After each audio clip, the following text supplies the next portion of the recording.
Inheritance. हम Mendel's के law of inheritance की स्टडी करेंगे, लेकिन इससे पहले जो सबसे इम्पोर्टेंट था कि मेंडल ने अपने एक्सपेरिमेंट के लिए कौन सा प्लांट सेलेक्ट किया था।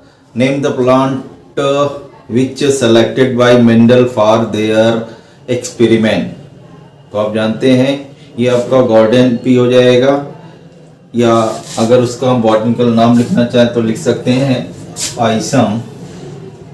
Pisum sativum. एक चीज ये आपको पता होना चाहिए 10 स्टैंडर्ड में। दूसरा क्या था, इसके कितने कंट्रास्टिंग ट्रैक्ट होते हैं। मेंडल सक्सेस हुए तो उसका रीजन था कि इन्होंने क्या किया था, कंट्रास्टिंग ट्रैक्ट को लिया था, विपरीत लक्षण, अपोजिट। जैसे रेड था, अगर फ्लावर की हम कलर करें तो फ्लावर रेड कलर और दूसरा प्लांट क्या था, व्हाइट कलर का था। इस तरह से इसमें मिक्सिंग होने के चांस कम थे और बहुत आसानी से हम ये कलर कैसे ट्रांसमिट हो रहा है in reference to flower colour हम उसको आइडेंटिफाई कर सकते हैं। सपोर्ट कीजिए, अगर मेंडल ने रेड और पिंक लिया होता तब इतना क्लियर उनका एस्पेक्ट नहीं होता।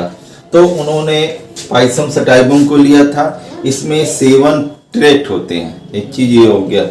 अब ये मेंडल ने अपने एक्सपेरिमेंट के बेस पर 3 लॉ को प्रपोज किया था।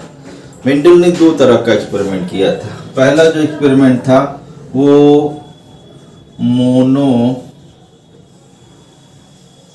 मोनो हाइब्रिड क्रॉस कहलाया, और दूसरा जो था वो आपका डाई हाइब्रिड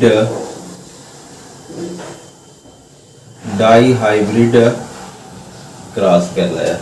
मोनोहाइब्रिड क्रॉस में इन्होंने क्या किया था, 1 पेयर कंट्रास्टिंग ट्रैक्ट को लिया था। जैसे सीड के पॉइंट ऑफ व्यू से राउंडेड सीड, इसको हम कैपिटल आर से कह सकते हैं, और व्रिंकल्ड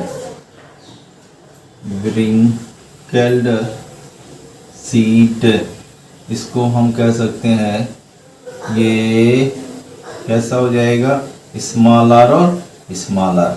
तो पहला जो एक्सपेरिमेंट किया था इसमें एक सिंगल ट्रैक्ट को लेकर के जो एक्सपेरिमेंट था उसको मोनोहाइब्रिड क्रॉस कहा था। और जब हम 2 डिफरेंट ट्रैक्ट को लेकर के कंट्रास्टिंग ट्रैक्ट को लेके क्रॉस करते हैं तो डाई हाइब्रिड कहलाता है। जैसे आपका येलो, ये सीड का कलर था, और राउंडेड ये सीड की शेप थी, कैपिटल वाई कैपिटल आर। उसी तरह से येलो की जगह पे आपका ग्रीन और wrinkled, small Y small are. अगर इनके बीच में क्रॉस करेंगे तो ये क्या कहलाएगा, डाई हाइब्रिड क्रॉस। बताने का मतलब क्या था कि मेंडल ने यही 2 मेन क्रॉस, वैसे एक ट्राई हाइब्रिड क्रॉस भी करवाया था, लेकिन उसका कोई रिजल्ट क्लियर नहीं था, इसलिए उसको पब्लिश नहीं किया गया।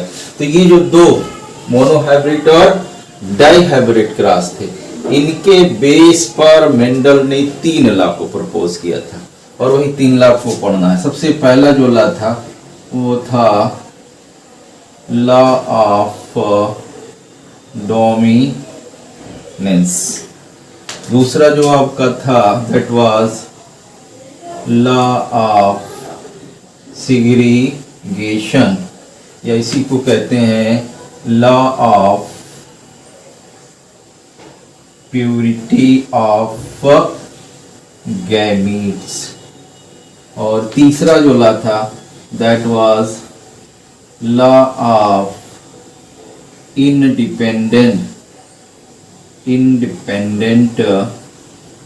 असॉर्टमेंट।